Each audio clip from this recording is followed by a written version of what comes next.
爸，你不是不同意我姐跟陈哲的事吗？为什么还升他为销售部部长？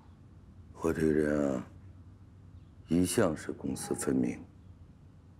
销售部部长是他应得的。这次你被绑架，他也是出了力的。论功行赏，也该轮到他了。爸，这个陈哲2年来靠着我姐升得这么快，现在全公司都在议论这件事了。前段时间刚升为副部长，这么短的时间又成为部长，最重要的是他在公司也没做出什么突出的成绩，恐怕到时候难以服众。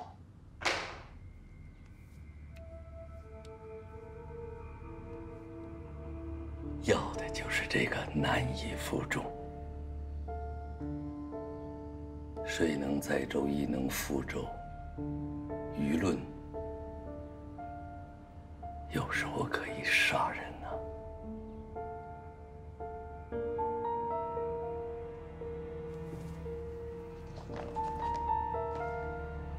对了，爸，这是前段时间黎东方面给我发的一份酒店项目策划方案。这段时间呢，我好好研究了一下，觉得这个方案有很多的可能性，所以拿过来让你看一下。这个项目的地点呢设在鹿岛，1年前黎氏集团在鹿岛拿下了一块商业用地，准备开发成集旅游度假为一体化的高端酒店项目。只是目前在资金上出现了一些问题，所以他特意跑过来找我，想跟我们集团一起合作，共同开发。您看一下。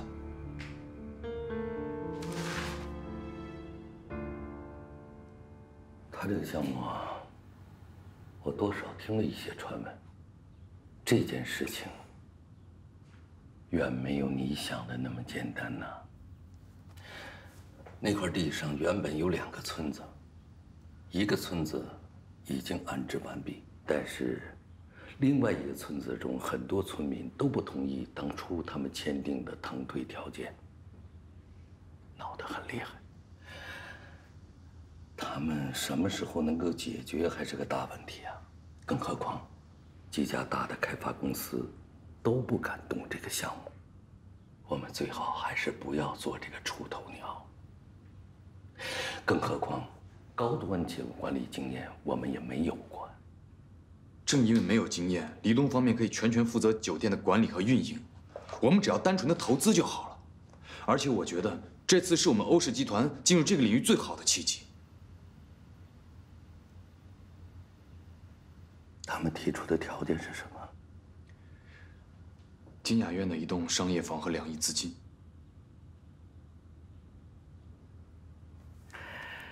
目前集团开展项目众多，我为什么要拿出那么多的资金去帮他？尤其是在他和你姐解除婚约之后，欧黎2家已经没有任何合作的必要。爸。就算我们2家最终不能走在一起，可我们毕竟也是世交啊！而且我跟黎东是这么多年的好朋友，现在他的公司出了一些问题，我帮他一把怎么了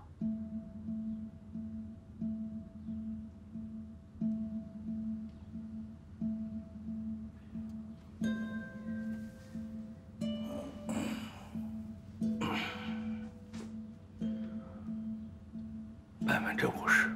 什么？欧氏集团要占50%的股份，而且要单独成立公司运作项目。欧氏这边董事会席位要占多数。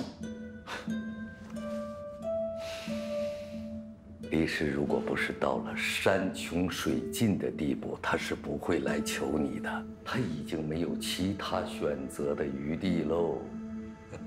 这不是趁火打劫吗？这也太过分了。2个亿，虽然不是什么太大的数目。但是你要知道，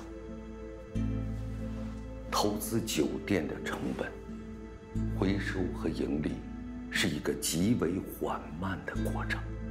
我们集团做的是化妆品、服饰这类成本回笼相对迅速的快消品。就算是做地产项目，也只专注在商业地产上。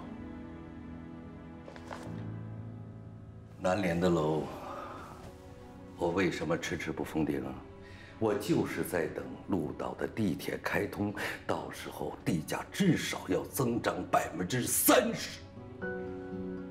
我现在给他一栋楼，我会损失多少利润？我也要考虑股东们的权益。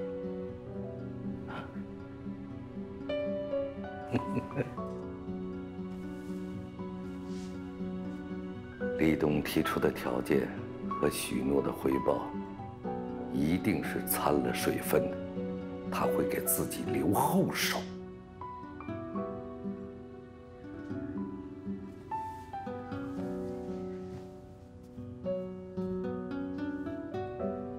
咱们只有把他们逼上绝境，才能争取到最大的利润。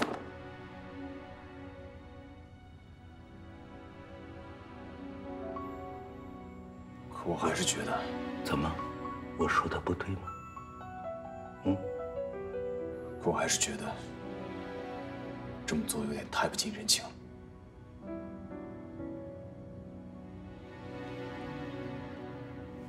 过来，儿子。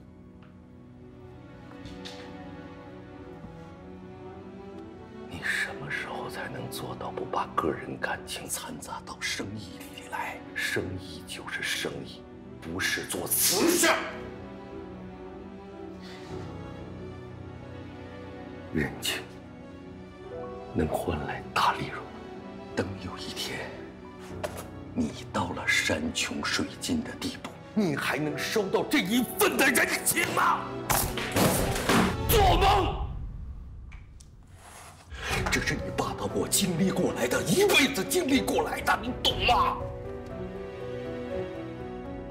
谁可以？谁？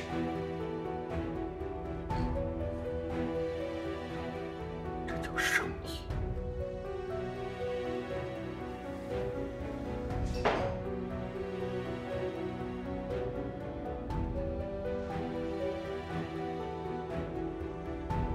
哎呀，这样吧，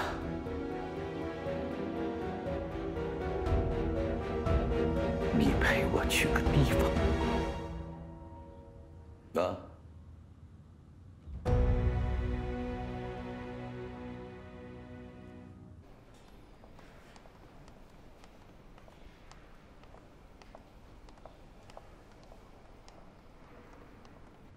欧总，您看安迪的事情，集团的法务应该已经给他发了律师函，之后的事情，法院该怎么处理怎么处理吧。欧总，我那天真的被绑架了，就在发布会当天的早上。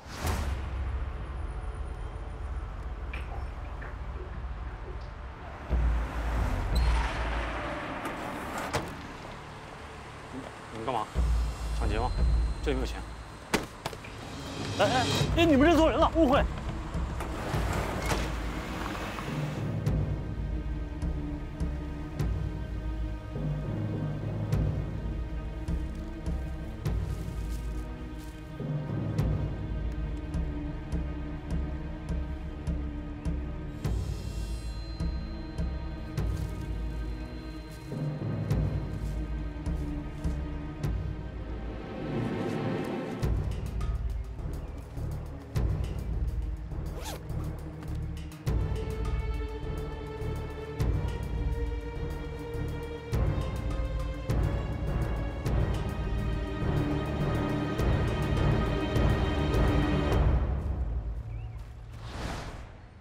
等我醒过来的时候，已经是中午了。当时我就知道，完了。欧总，安迪说的都是真的，这是我用手机在监控摄像室录下来的，您看看。吴总，你说我招谁惹谁了？好好被人打了一顿，弄得臭气熏天，把工作也给耽误了。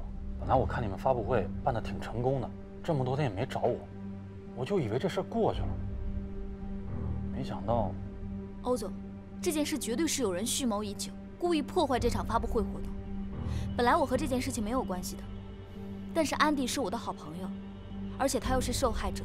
再说，林美雅和欧阳已经答应过我，不会再对安迪的事情追究下去。这件事情你们报警了吗？没有，因为不清楚对方到底是什么人。再说，我也不想给自己添麻烦。好，关于你违约的事情，我会交代下去，不再追究了。但是被绑架的事和这个视频，我希望你们不要再外传出去。你放心，欧总，我不会对任何人说的。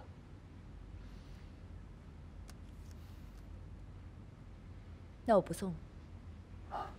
好的，谢谢欧总。我们先走了。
是吧？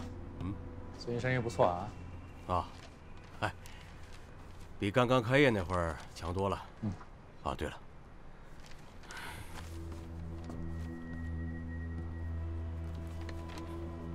你要的东西都在这儿。行，那你先忙，我先走了啊。哎。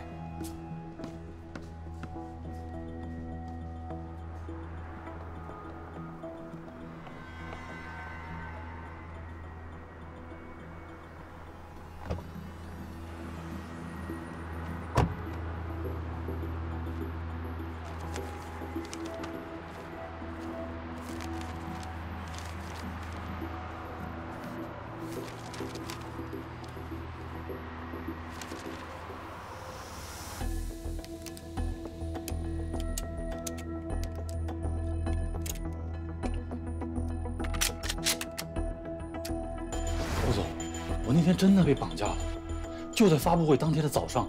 他刚才来我们财务部说要看集团近5年的账务明细，你不知道这事儿？哦，我想起来了。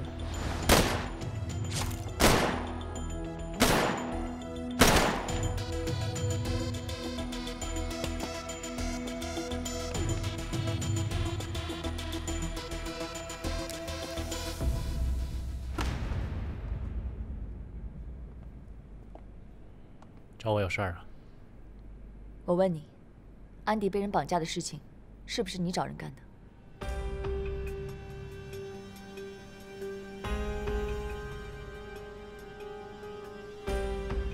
谁是安迪啊？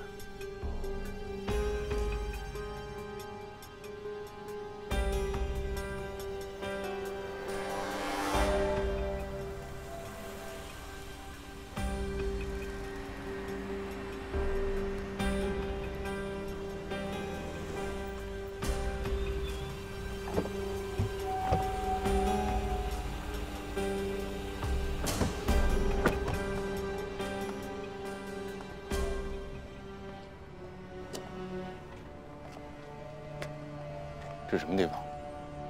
儿子，陪我上去看看。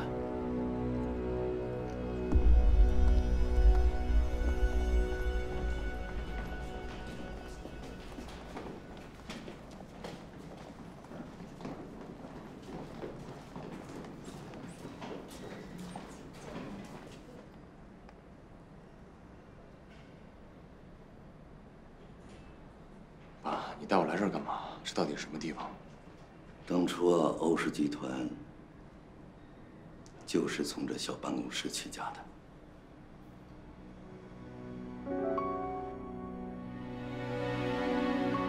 所以他那天没出现，是因为他被绑架了。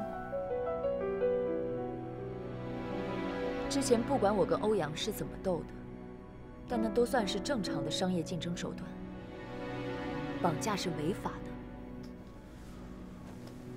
这人我根本就不认识，他是男是女我都不知道，这事真不是我干的。好，这件事情不提了。我已经告诉了安迪，欧氏集团不会再追究他的违约责任，但同时，他不能再向外界透露这次的事情。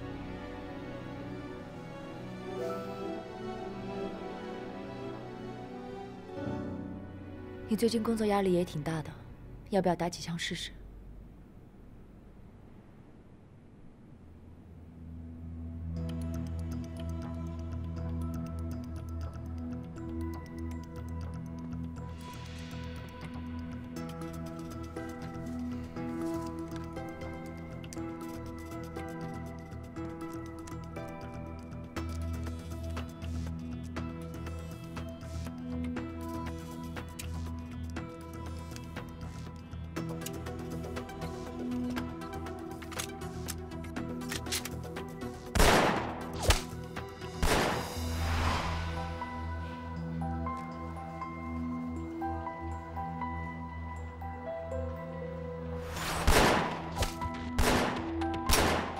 这是犯法的事儿，万一……没有万一，您想想，一旦发布会成功了，欧长令他就能让欧阳顺理成章地进董事会，到时候小瑞就要被赶出欧氏，欧阳成为董事长那就是时间的问题了。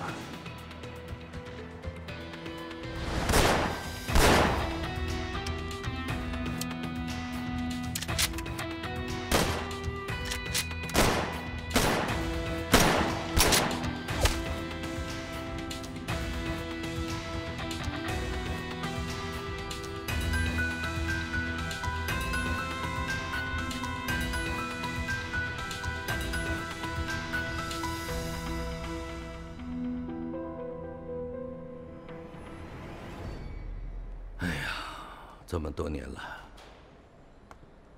这格局一点变化都没有，只是更旧更破了。当初公司挣了一些钱，就把对面的房子租了下来。1年以后，这4层啊，一半的房间都是咱们欧氏集团的办公室，再后来就是整个4层。哎呀，当初我想，如果公司要是发展了，我就把整栋楼租下来，把这隔断都打通，好好的装修一下。可没有想到啊，公司突然遇到了难关呐。什么难关？过去的事儿就不要再提了。反正公司已经挺过来了，才有现在的规模。欧阳啊，我想跟你说的是，李东他父亲在接手他们家生意的时候，那时李家在本市已经有30多家餐饮店，而我呢，就窝在这个小房子里头，抽着下个月的房租啊。那个时候啊，没有人能帮你，只能靠自己。所以，有的时候你觉得我在很多事情上不择手段，甚至有些不尽人意。如果要是不这样，咱们家能到今天吗？当初我要是不唯利是图、左右拼杀，也许现在的你啊，就囚禁在这小破房间里喽。您说的我理解，但是我并不认可。如果只靠唯利是图、不择手段，就算做到世界最强，又能怎么样呢？没有朋友，只有利益。这样的人生，不是我想要的。儿子，如果要是没有我，就你自己，你就不会说这样幼稚的话了。我作为父亲，我真希望你一辈子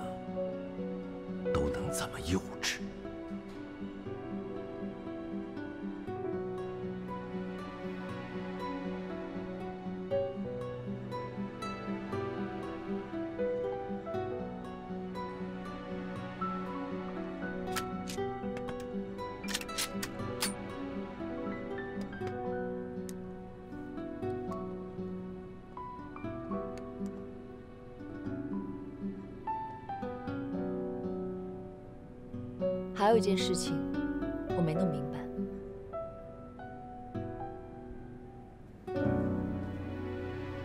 什么事儿？你为什么背着我私查公司账目？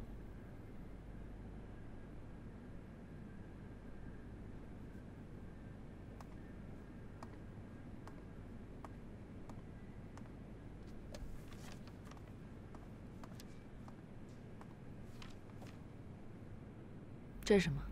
结果。只要有了他，不管欧阳进不进董事会，都没关系了。本来我们只是知道，你爸让欧阳进入董事会，是为了通过增资的议案，但是我们不知道那笔资金的来源是在什么地方。查了公司的账目，我才发现，这些年以来，你爸一直在故意削减公司利润。他把一部分的钱转进了一家在巴拿马注册的外资公司户头里。他这么做，既可以避税，又可以拥有一笔随时可以调动的巨额资金。你记不记得那天晚上，我们在你家商量怎么救欧阳的时候，你爸用了1个晚上就调动了3000万的美金。我怀疑那笔钱的来源就是在这儿。我只是查了5年的账目，如果再多查一点，谁知道还会发生什么？你爸背着所有的人做这件事情，已经侵犯到了所有股东的利益。只要我们把这件事捅出来，股东们一定会炸的，税务机关也会介入的。够了，不要再查下去了，也不要跟任何人提起这件事情，到此为止。为什么？这是扳倒你爸多好的机会啊！我爸做的这些事情，我早就知道。你知道？我是公司的总裁，我怎么可能不知道？还有，我请你记住了，即便是我知道了这些，我也绝对不会拿这些东西来威胁我爸的，因为他这么做的目的只有一个，就是为了公司的发展和壮大。在这一点上，我跟他的目标是一致的。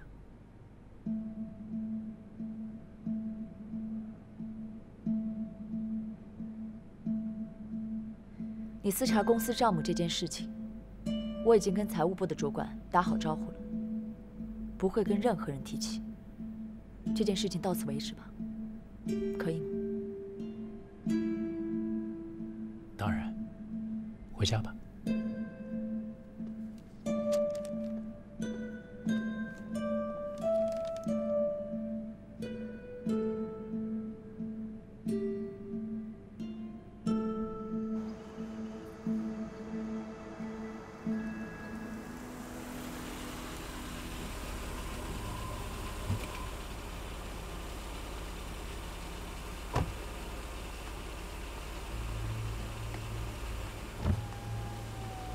欧阳，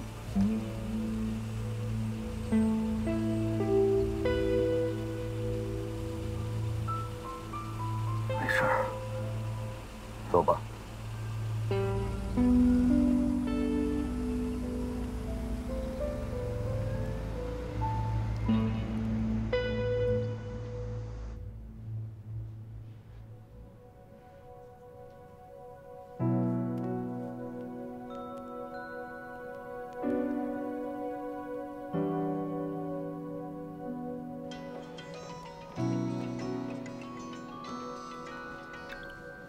哎，谁啊？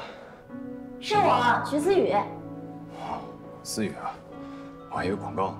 没关系，这是我新号码，你存一下。对了，你周六有空吗？有事儿啊？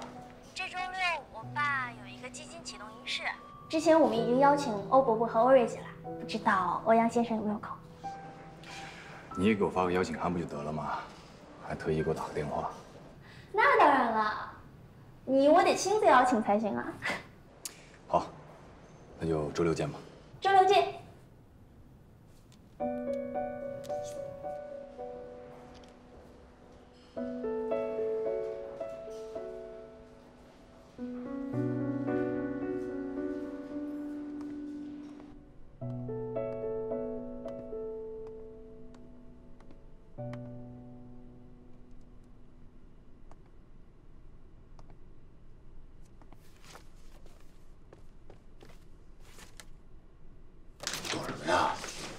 你去哪了？怎么那么半天才回来？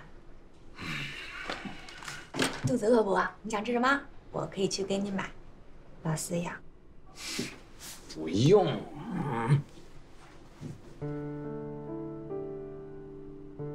你怎么了？我怎么觉得你不开心呢？我能不开心？没事，我就是最近有点累了。自打从泰国回来以后，一件事接着一件事的，感觉就没停下来。不过我看着你我就开心，咦，特别踏实。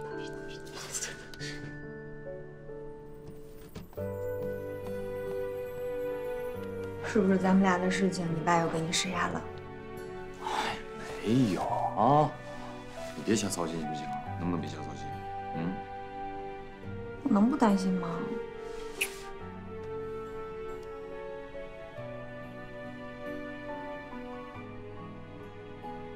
还没结呢。公司的员工试用期是1年，我现在还没到，我可不想搞特殊，尤其是在这个时候。之前你可是哭着喊着让我给你转正啊，现在怎么突然就成了公事公办了啊？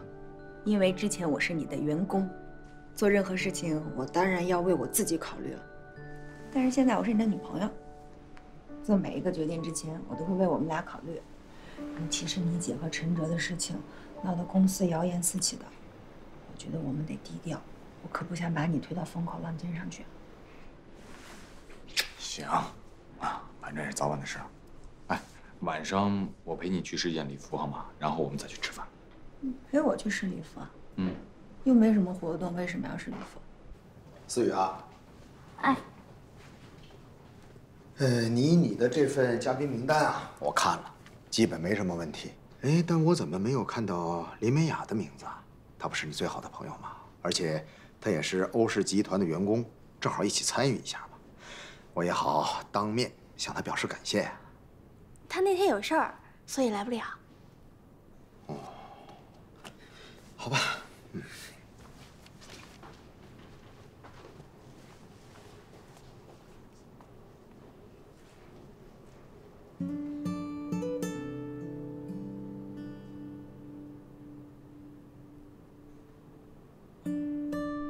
徐思雨没有邀请你吗？邀请我去哪？就是这周六他爸有个什么慈善、什么基金发布会什么的，我也不大清楚。我还以为什么事儿呢。那种地方不适合我。思雨她最了解我了，她知道我不喜欢那种地方，她一定是把什么都替我想好了，所以才没告诉我。可是我想让你陪我一起去。可是我真的不想去。OK。哦，这么说定了啊，不许反悔啊，必须去。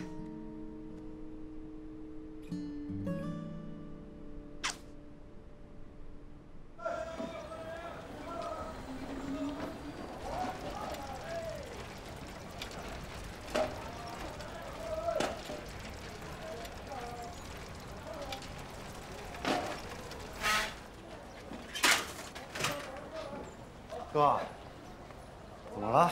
突然找我什么事儿？你还好意思问我出了什么事儿？咋了呀？龚大志，你当初不就是一个普通的工人吗？啊，你有什么呀？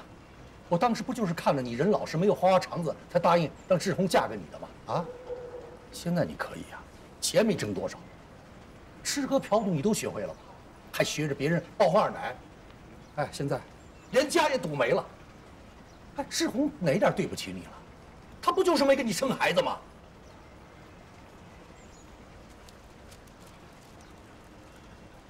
你这跟我装是不是啊？我今天去你家了，结果呢，正好碰到要债的堵在门口啊。哎，那花圈纸人就摆在门口，丢不丢人呐？这左邻居人怎么议论呐？40好几的人，你能不能要点脸呐？我说志红这段时间怎么给我要那么多钱？原来啊，都给你还赌债去了。你看你现在这个样子，你还是不是个人呐？啊，你还有没有点良心？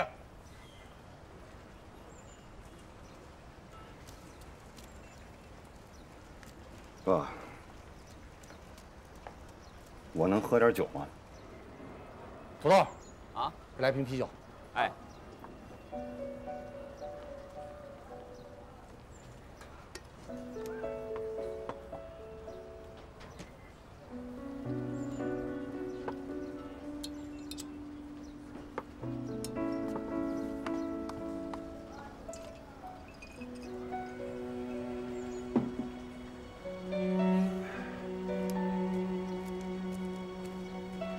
哥，林志宏他在撒谎，我根本就没有赌博，也没有去包二奶，他是骗你的。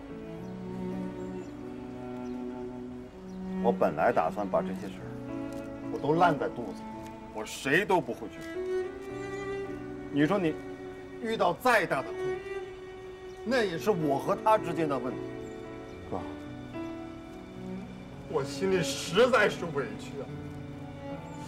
你都不知道这些年我是怎么过的。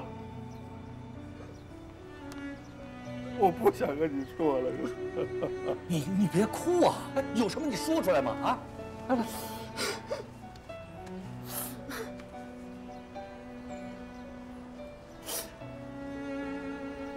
我今天我也不怕你笑话了，哥。你知道我为什么要和林志宏离婚吗？为什么呀？按说，两口子过了这么多年，能不离我不会离。可是他把家里所有的钱全拿去赌了，连房子也早就抵押出去了。高利贷呀，那帮人都是借高利贷的呀，利滚利，我一个月得还2万多，现在还欠着好几十万没还的。你说我这日子该怎么过，哥？不是，是，我现在虽然在钢厂当个营业科的科长，但是这2年钢厂效益不好，你也知道。我工资发不了多少了，已经。志宏呢，前2年自己倒腾服装，就跟那帮小老板整天的混在一起，也不知道怎么就染上赌博了。我当时我就劝他，咱不要把这心思啊放在这犯法的事上。可是他不听，啊，后来他觉得做服装太辛苦，挣的没有赢的多，索性就不干了。那你说我天天得上班吧，我不可能随时随地去看着他吧。他倒好。这瘾越来越大，赌的也越来越大。不到1年，我们家所有的积蓄全让他给输光了。当时我心想，输光了也好，你没钱赌了吧，对不对？可是你猜他怎么着？他居然背着我去借了高利贷。那没问题，我帮你还。刚开始我这工资还能给他还上。可是您知道这高利贷越滚越大呀，我最后我能借的钱我全借遍了，我不怕你笑话啊，我那些亲戚朋友现在见了我电话都不敢接，可他呢，啊，哭着跟我道歉、认错、坦白，有用吗？一点用都没有，只要弄点钱，全他妈输进去。不是，哎，你这事为什么不早点找我呀？哎，你为什么到现在才告诉我呀？哥，我怎么张嘴呀？你说你啊，这里里外外，又当爹又当妈，照顾美雅这孩子这么多年，多不容易呢。美雅出国那会儿啊，那需要的全是钱呢。你说我还怎么好意思跟你张这个嘴我？后来吧，这窟窿越来越大，啊。我跟你说实话，我现在连利息都还不上，所以这帮高利贷的人，3天2头的去我家，半夜3点2点的去砸门呢。你说我还得上班呢，我这日子我过得是提心吊胆的呀。索性，哎，我搬到我们钢厂职工宿舍了。不过这段时间我也想明白了，老话不是说吗？夫妻本是同林鸟，大难临头各自飞呀。哥，你别怪我。我冯大志对他林志宏已经算是仁至义尽。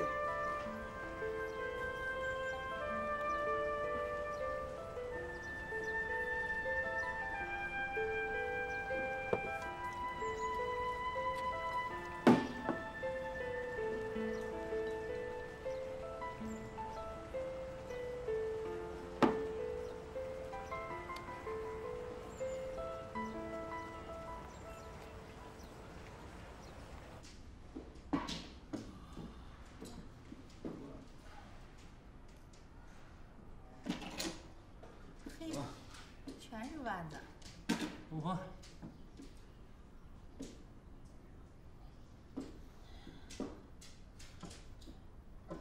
姚姐，哎，等会儿，糊了。什么你就糊了？你这时候还糊？你看你糊那小屁糊，把我这一整天就做了这么一把大牌，对不住了啊！真是够缺德的。谁规定啊？小屁股不让糊的？给钱，给钱，给钱，给钱。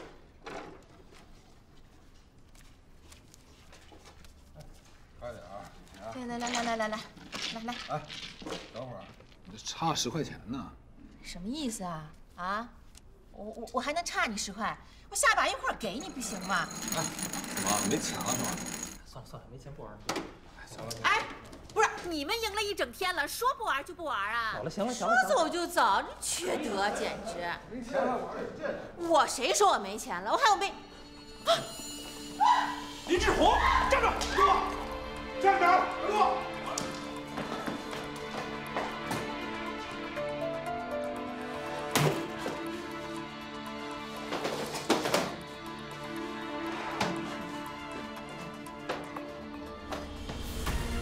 跑什么？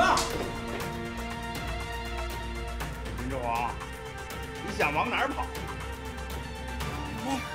怎么？咱们换个地方聊一聊。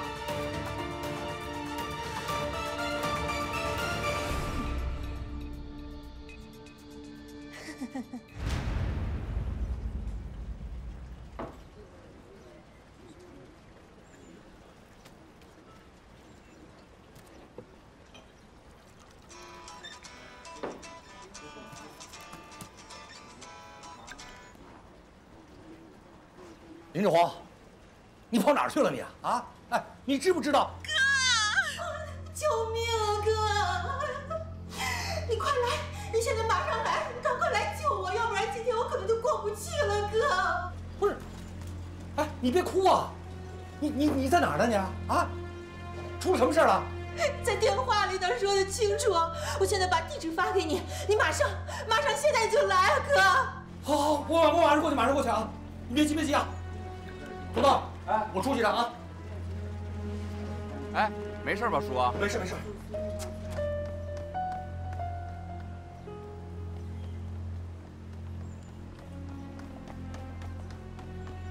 钱总，小钱总，你放心，我哥就我这么一个妹妹，我出事了他肯定得管。红姐，我把丑话先放在前头，今天不管你叫谁来。不放下点东西，谁也别想走。大钱总，小钱总，你们放心，我哥他还一套房呢。他那房子虽然老一点，可是也值点钱。不行，我就让他把房子先卖了，帮我把账还上。总之，绝对不会差您的。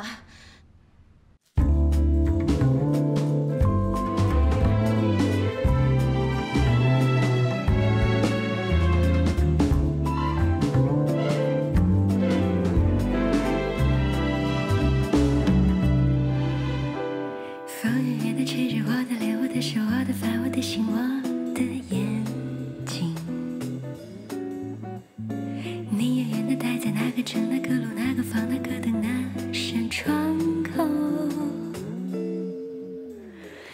我静静地放着你给我的 CD 音乐，当作背景，怎么唱都不再煽情。我记得你习惯闭着眼抱着我，好像我是你的脸。